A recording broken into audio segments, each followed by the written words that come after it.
I'm Grace Thompson, 32, standing alone in the corner of my parents' grand ballroom. My fingers tremble around a glass of champagne. Laughter swirls around me. Laughter that doesn't include me. Across the room, my younger brother Ryan glows in the spotlight. His engagement party shines, chandeliers, designer gowns, perfect smiles. Every detail screams legacy. I barely exist in the background. Then comes the sound of silver tapping crystal. My father, commanding attention, like always. "We have a special gift," he says. The room hushes. $1.3 million, he announces, to help Ryan and Evelyn start their future. A pause, then he looks straight at me. "If only Grace wasn't such a failure," he adds, with a smile like a joke. But it's not. People chuckle. Some glance at me, some avoid my eyes. I freeze. Every part of me burns, but I don't break. Not yet. They all laughed, or smiled politely. Not one person spoke up. I stood still, the glass warm in my hand. My heart loud in my ears. My cheeks burned, but I didn't cry. Not here. Not for them. It wasn't the first time. Just the worst time. Growing up, I was always the other child. The one who didn't win trophies, who didn't get praise at dinner, the one who was never enough. My parents, Charles and Margaret Thompson, built an empire. Thompson Luxury Estates, Connecticut royalty if money counted as blood. Success had rules in our house, clear ones. Ryan followed them. I broke them just by existing. He swam, debated, and conquered. I painted. They called it a hobby, a waste, a disappointment. But even then, someone saw me. Not them, but someone. Her name was Eleanor, but to me she was always Grandma Ellie. She lived 30 minutes away in a small brick house with creaky floors and the scent of lavender, refused the luxury condo my parents offered, said too much marble made her feet cold, she had books on every wall, and tea always ready no matter the season. Grandma Ellie listened, truly listened, not like those who waited for their turn to speak. Not like my mother. She looked at my art like it mattered, like I mattered. When I showed her my first painting, a small piece with 2 hands reaching, she touched it gently. "This," she said, "speaks truth. That's rare grace." She saw more than brushstrokes. She saw me. Back then, I didn't know how much I'd need her, or how her belief would carry me, even when everything else fell apart. At 16, I gave up. Gave up trying to be me. Started trying to be someone they could love, someone they might finally see. I dropped the art, signed up for debate club, took AP economics, read Wall Street Journal instead of sketchbooks. They called it growing up. I called it quiet grief. I dated David Monroe. Polite, polished, son of my father's business partner. He talked about mergers, golf, quarterly returns. I smiled through every dinner. Then came senior year. I got into RISD, my dream school, partial scholarship. I held the acceptance letter like it was life. But my father laughed. Starving artists aren't what we raised. I declined the offer, chose NYU business instead. That was the day my brush went quiet and a part of me disappeared. I finished NYU, not with honors, but with silence. While Ryan climbed straight into a VP role at Thompson Estates, I drifted. Tried finance, lasted 3 years. Most days I hid in the office bathroom to breathe. I couldn't fake it anymore, so I quit. Rented a tiny apartment in Bushwick, far from family brunches and legacy deals.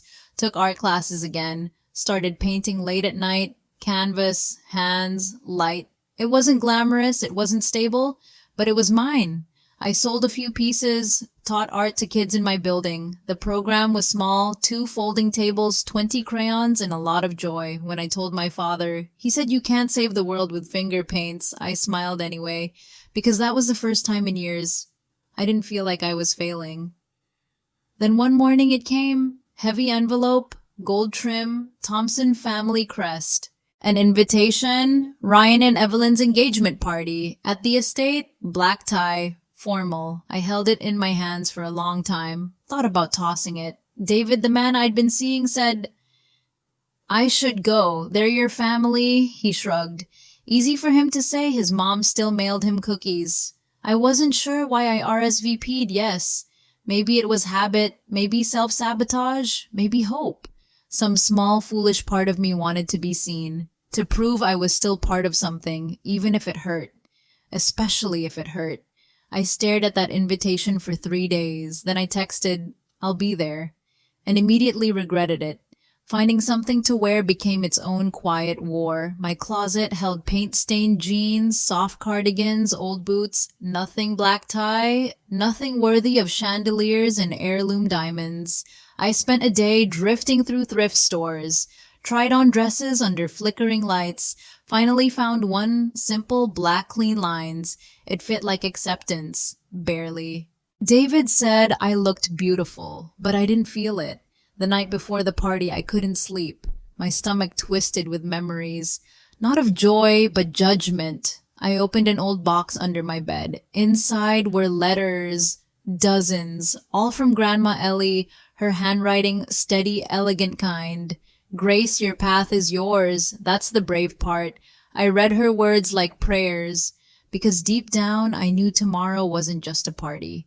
It was a test, and I didn't know if I was ready. The train to Greenwich felt longer than usual. City blur faded into quiet wealth trees, trimmed lawns too perfect. With each mile I shrank. Old fears resurfaced. Grace the failure, Grace the disappointment, the role I never auditioned for but always played. The gates of the Thompson estate opened like a warning. Same marble fountain in the Circle Drive, same mansion, white, tall, cold, everything pristine. Everything, not me. Mother met me at the door. Her hug was air. Her eyes scanned me like a checklist. "Your dress is interesting," she said. "Would you like to borrow one of mine?" I smiled tight. "This one's fine." She nodded, already walking away. "Do something with your hair. The humidity isn't kind." And just like that, within 5 minutes, I was 16 again. Inside, everything gleamed. Silver trays, crystal flutes, laughter with sharp edges. I moved through the rooms like a ghost. No one asked how I was, only what I did. Then pivoted to talk about their own children. Still doing that little painting thing. Melissa just made partner at her firm, 31. "You're still in Brooklyn. That's brave."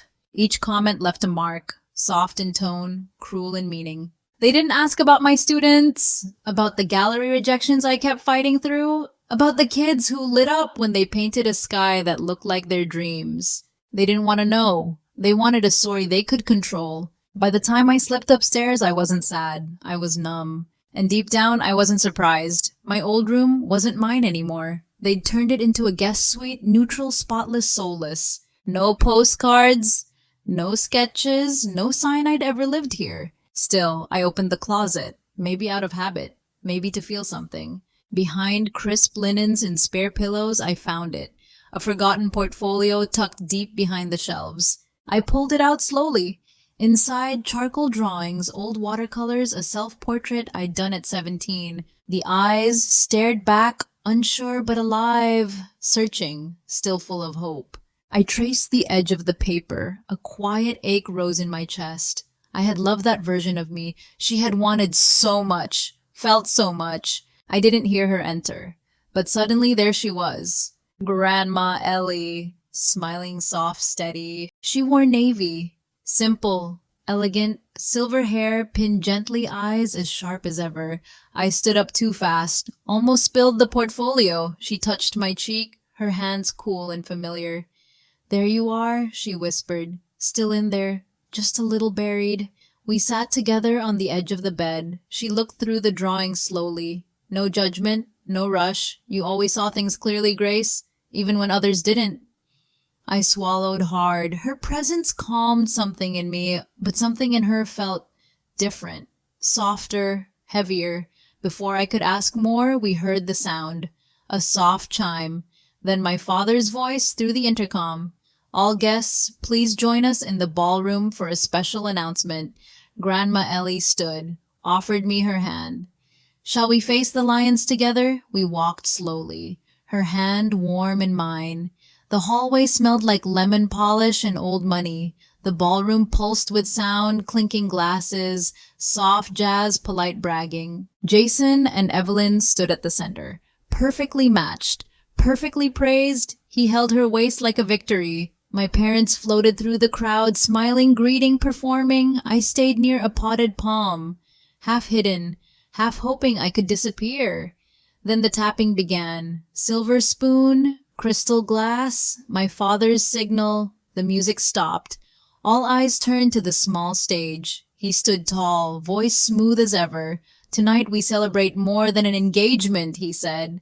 I felt my chest tighten. His speeches always ended the same: Jason the star, me the shadow. But this time, he had something more planned. My father smiled wide. Mother stood beside him, glowing in quiet pride. "We're thrilled to welcome Evelyn into our family," he said.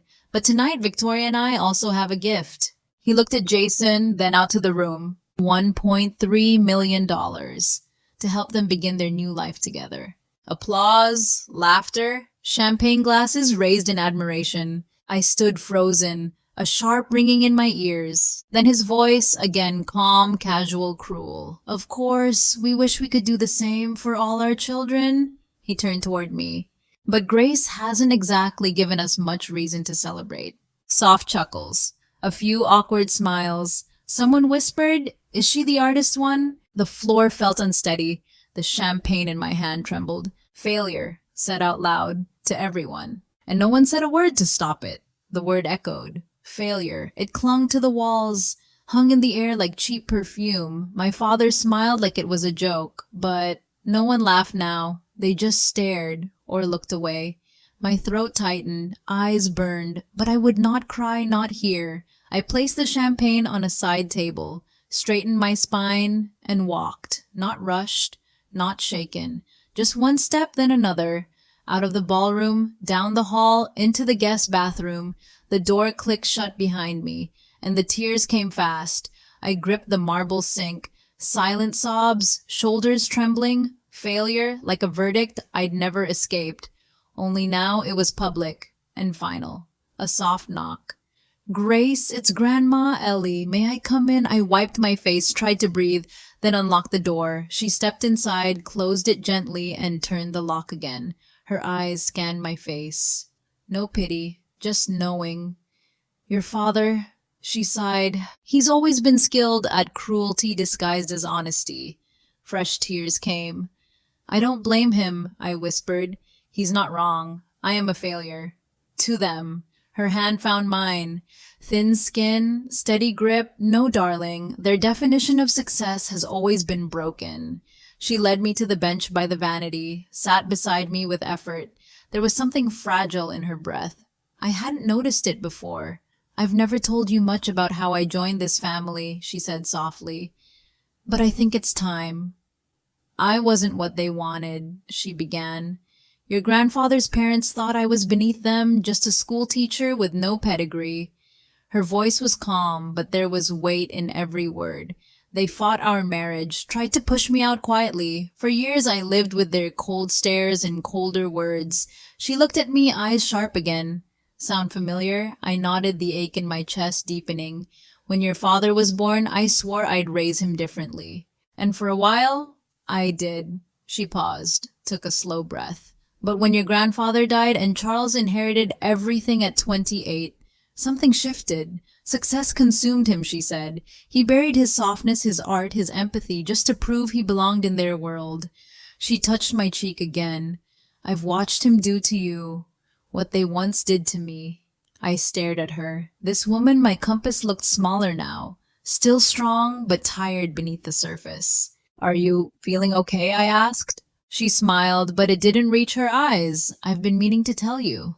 A pause, a breath. "I have pancreatic cancer. Stage 4. Doctors say 3 to 6 months, maybe less." The words sank slowly like stones in water. "Not Grandma Ellie, not now." "No," I said. "There's treatment. Specialists. We can—" She squeezed my hand gently.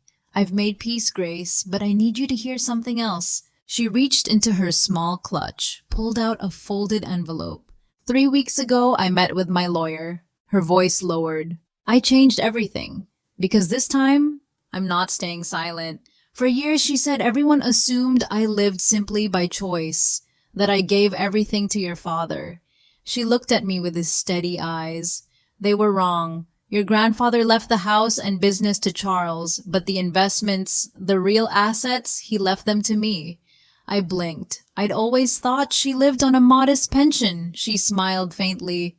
I let them believe that. Sometimes power hides better in quiet places.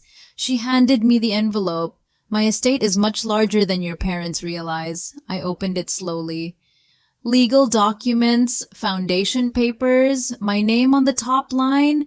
I've created the Eleanor Thompson Foundation for Arts Access, she said. You'll lead it. I stared at her, stunned. The announcement will happen tonight, she added. But I need you by my side when I say it. Are you ready to be seen, Grace? My stomach turned. Grandma, you don't have to do this. Not tonight. Not for me. She shook her head. This isn't just for you, Grace. It's for me.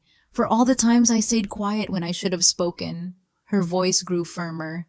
I've watched your parents reward performance, not purpose. Applause, not authenticity. I looked down at the papers in my hands. My name, my future. It didn't feel real. Are you sure? I whispered. Her eyes didn't waver. Completely. Now she said, rising slowly, I need you to walk with me. Back into that room. Stand tall. Don't flinch. She reached for her cane. Her back straightened. Let's go, darling, she said. It's time someone else held the microphone. The ballroom buzzed with polite chatter. No one noticed us at first. Just two women moving through a sea of pearls and champagne. Then Grandma Ellie climbed the platform, slow, careful, proud. The string quartet stopped. Conversations faded. Curiosity rose. She took the same microphone my father had used minutes earlier. If I could have your attention, please. The room stilled. Jason looked puzzled. My father frowned. As the family matriarch, she said, voice calm but firm, I'd like to offer a few words of my own. Mother's smile froze. Guests leaned in. Tonight is a celebration, she continued, but not just of love and wealth. It's a moment to reflect on what we truly value. Her eyes scanned the room. They didn't blink. Neither did anyone else. Success, she said, pausing, isn't always shiny. It's not just found in titles, bank accounts, or square footage. People shifted, uncomfortable, curious. I've watched both my grandchildren grow. Each took a different path. She smiled toward Jason. A gifted professional, a loyal son. I'm proud of you, Ryan. Then her gaze found me. But tonight, I want to honor my granddaughter, Grace. My breath caught. She chose truth over ease, art over approval, purpose over performance. Whispers stirred. Someone gasped softly. She's built something lasting, a program that brings art to children who'd never hold a brush otherwise. Grandma Ellie straightened. And so tonight I'm announcing the launch of the Eleanor Thompson Foundation. A beat of silence. With Grace as its director and an initial endowment of $15 million. Gasps rippled through the crowd. Chairs creaked. Glasses paused midair. The number 15 million hung heavy in the silence. My mother's hand froze on her champagne flute. My father's jaw tightened. Jason looked stunned. Charlotte leaned in, whispering something only he heard. Grandma Ellie stood still, steady, calm, like this had been waiting years to be said. My father stepped forward, voice tight. Mother, this isn't the time, she cut him off gently. Charles, you chose to announce a financial gift. So did I. Only mine reflects legacy in a different light. No one laughed. No one moved. The foundation will expand Grace's work, she continued. Studios, scholarships, outreach across New York. Then she looked directly at my father. Because real success touches lives, not just portfolios. Grandma Ellie stepped down slowly, took my arm like nothing extraordinary had happened, but everything had. Around us, murmurs rose, guests whispering, glancing, speculating. My parents pulled Jason aside, their faces stiff, words sharp behind polite smiles. Charlotte's parents looked confused, uncertain if this was a scandal or an upgrade. I stood still, not hiding, not shrinking, just standing. For the first time, I wasn't background. I wasn't a side note. Grandma Ellie squeezed my hand. You did nothing, I whispered. She smiled.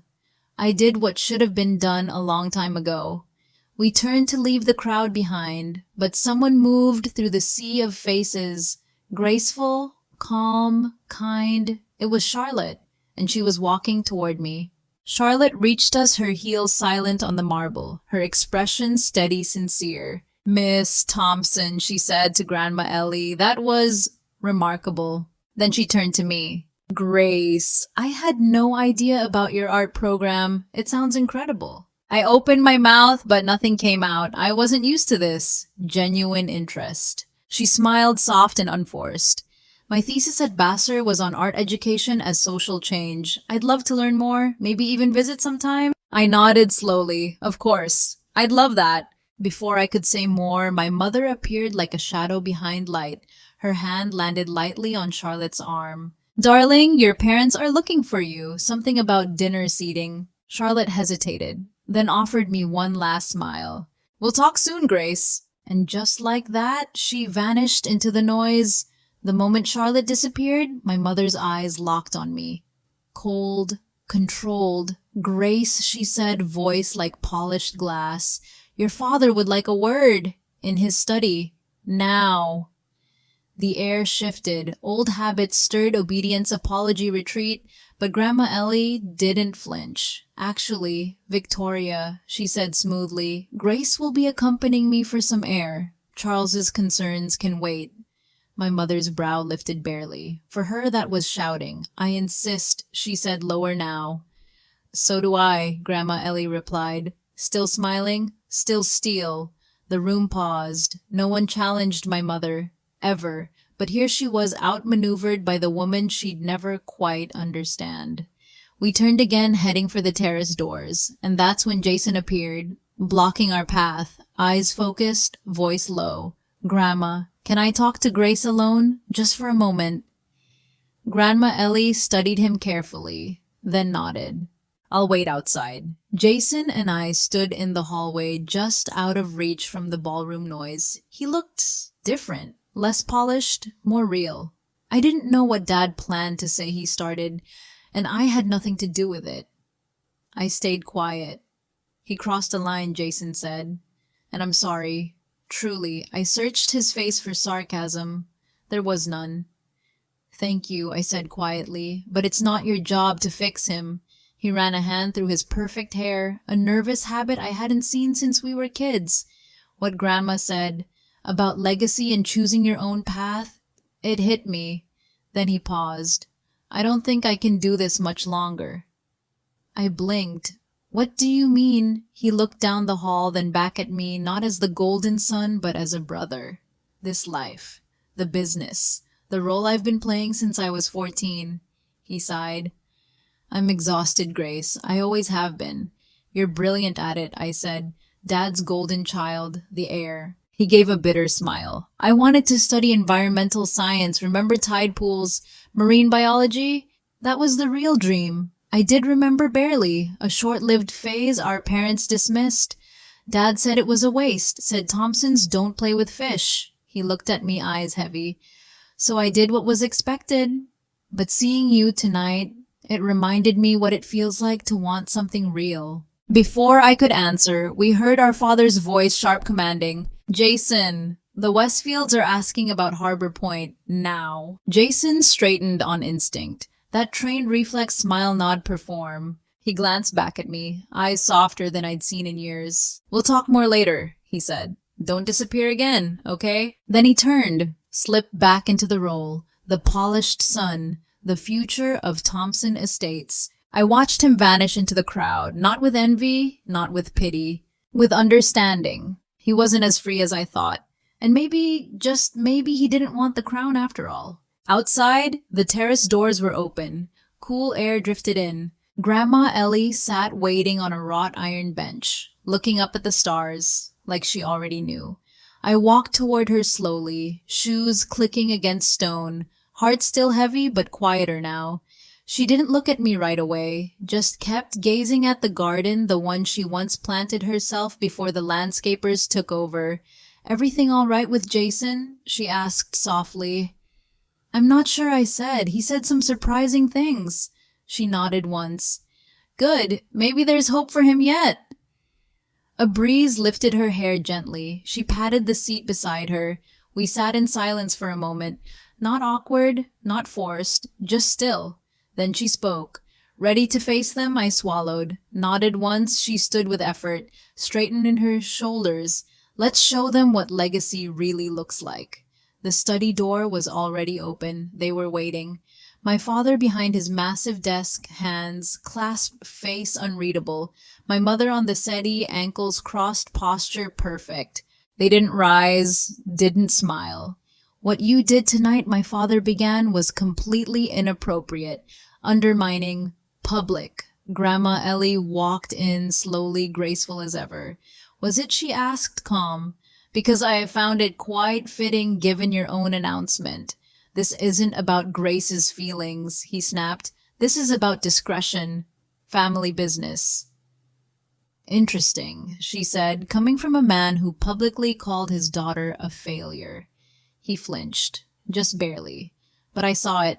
They weren't used to being challenged. Not like this. Not by her. My mother's voice cut in tight and cold. $15 million. That's family wealth, Eleanor. It shouldn't be wasted on some charity art project. Something inside me cracked, then rose. "It's not a charity art project," I said, my voice steady, louder than I expected. "It's a real program. It's changing lives. And it's not your money." They both turned to me, surprised, as if they'd forgotten I was still in the room. "Grandma's made her decision," I continued, "and I'm proud to carry it forward." My father leaned back, folding his arms. "You've never understood how legacy works." Grandma Ellie didn't miss a beat. "The paperwork is signed," she said. "The foundation is legal, irrevocable, and public." She looked him in the eye. "Challenge it if you like, but you'll create the scandal you've spent your life avoiding." My father's face reddened. His mouth opened, then closed. "We'll discuss this tomorrow," he said finally, once everyone's thinking more clearly. "There's nothing left to discuss," I replied, calm now. Clear. Grandma made her choice, and I'm going to honor it. My mother stood abruptly. "We have guests waiting. This conversation isn't over." Grandma Ellie rose with surprising ease. "Actually, Victoria," she said, "it is. Grace and I are leaving now. Please make our excuses." And just like that, we turned away. I helped her to my rental car, opened the door. She paused before getting in. "Well," she said, "that went better than I expected." We drove off into the quiet, leaving behind chandeliers and shame. For the first time in years, I felt free. 3 months later, I stood in a sunlit loft in Chelsea. White walls, high ceilings, the scent of fresh paint and sawdust in the air. This was it. The new home of the Eleanor Thompson Foundation for Arts Access. Contractors moved around me, installing lights, building walls, turning dreams into something solid. We'd bought the space fast so Grandma could be part of it while she still had time. She sat in her wheelchair near the entrance, wrapped in a soft navy shawl, eyes bright. "What do you think about hanging the kids' work right here?" she asked, pointing to a recessed wall near the door. "So visitors see them first thing," I smiled. "Perfect!" Because that's what this was, now a beginning not just for me, but for everyone she believed in. The elevator chimed behind us. Jason and Charlotte stepped out, arms full of plans. "The sign team's downstairs," Jason said. "They need roof access." He looked different now, less polished, more present. Since that night, he'd started showing up at the foundation in my life, quiet at first. Careful, but real. Charlotte walked over with a blueprint. "I had an idea," she said. "One of the smaller studios. What if we use it for seniors? They could mentor the kids." A full circle. I nodded. "Heart full. Let's do it." Across the room, Grandma Ellie watched us. 3 generations, building something new. She caught my eye, smiled and winked. A small gesture, but it felt like a passing torch. My parents kept their distance. No calls, no apologies. Just silence wrapped in formality. They hadn't accepted the foundation, but they hadn't attacked it either. A kind of truce. cold but livable. Until one day my father showed up at my Brooklyn apartment, unannounced, alone. He stood in the middle of my small living room, surrounded by paint-splattered floors and drying canvases. "Your grandmother," he said, "was always stubborn, just like you." Not an apology, but maybe the closest he'd ever come. He declined tea, stayed 15 minutes, then left. A few days later, he forwarded the foundation's first press release to his business partners. No comment, just the subject line, "For your awareness." The weeks blurred into motion. We built classrooms, painted walls, hung lights with care. We hired 2 more teaching artists. Enrollment tripled. The kids came hungry to create and left shining. I spent my days surrounded by color, by laughter, by purpose. My nights sketching, planning exhibitions, finding joy in the work again. One afternoon, Jason called. "Sliding walls or fixed partitions?" "Sliding," I said. Grandma echoed me from across the room. Then we both laughed. Charlotte stopped by with donor lists, grant leads, press contacts. She wasn't just helping, she believed. And so did I. For the first time, fully, quietly, and completely, I believed I belonged. Grandma Ellie's health declined fast, faster than we expected. A hospital bed was brought to her home. Nurses came in shifts. Still, she asked for updates daily. One afternoon, I showed her the kids' final pieces, paintings, sculptures, messy brilliance. She smiled, eyes tired but clear. "I may not see everything this foundation becomes," she whispered, "but I need to see it begin." The opening gala was a week away. Doctors advised against moving her. Too risky, too painful. But she was firm. "I've made arrangements," she said. "Private transport, medical clearance, I will be there." I nodded. Didn't argue. Because deep down I knew this wasn't about comfort. It was about legacy, her final stand, and she wasn't going to miss it. She arrived just before sunset, private ambulance, 2 nurses, wrapped in navy wool, seated like royalty in her chair. The gallery glowed. New York's art crowd filled the space press donors, curious onlookers. Even a few Thompson business partners showed up, pretending not to be surprised. Grandma Ellie sat in the center of the main hall, eyes bright, back straight. The children's artwork hung along the walls, raw, honest, beautiful. My parents arrived late, brief, polite. A social appearance, nothing more. As they turned to leave, my mother glanced at Grandma. "She looks tired," she said. "You should consider her comfort over all this." I looked at her, then back at Grandma. "She already has," I said, and turned away. As the night wound down, I found Grandma Ellie near the children's corner. Their pieces framed with care, finger-painted galaxies, broken mirrors found joy. She reached for my hand. Cold now, fragile. "Do you know what I see when I look at these?" she asked, voice barely above a breath. What I whispered. "Possibility." She smiled, unfiltered, brave, true. She looked up at me, eyes full of everything, love, pride, goodbye. "That's what I saw in you, Grace, from the very beginning." 1 week later, she passed peacefully in her sleep, quiet, dignified. The funeral was small, simple, just as she'd wanted. My father spoke briefly, polished, respectful, distant.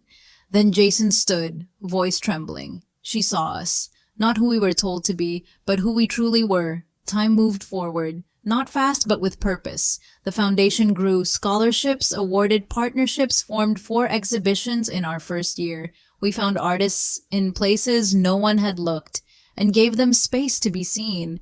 Jason and Charlotte postponed their wedding, replanned it quietly, a small beach ceremony, no speeches, no show, just truth. My parents, still distant, still themselves, but something shifted. One afternoon, my mother visited unannounced. She stood in the gallery, eyes fixed on a student's sculpture. "Your grandmother would be proud," she said, then left. No approval, but no disdain. That was enough. Now I paint freely and teach without fear. One of my portraits hangs in the main hall. Grandma Ellie, surrounded by roses, looking out with love and challenge. Legacy, I've learned, isn't inherited, it's created. If this story touched something in you, if you've ever felt unseen, unheard, or underestimated, I'd love to hear your story in the comments. And if you're finding strength in unexpected places, just like I did, hit that subscribe button to join me for more stories of healing truth and quiet courage. Because sometimes the most powerful voices are the ones they try to silence.